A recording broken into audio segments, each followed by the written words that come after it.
Hi! In front of me is REALME C30 and today I would like to show you how you can download and apply iOS Launcher on this REALME device. First of all, you need to access Play Store, click on the search bar and type in iOS Launcher. Then download this app from this developer.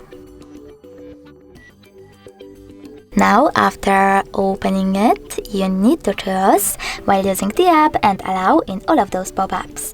Then swipe up and choose Home button.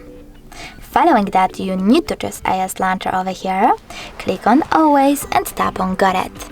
As you can see, after that, app layout was applied successfully on this REALME device. If you want to switch between your layouts without uninstalling your app, you can always do that by accessing Settings. Then choose App Management, Apps and Notifications, over here, and choose Default Apps. From here, just click on Home app and tap on Quick Step or iOS Launcher.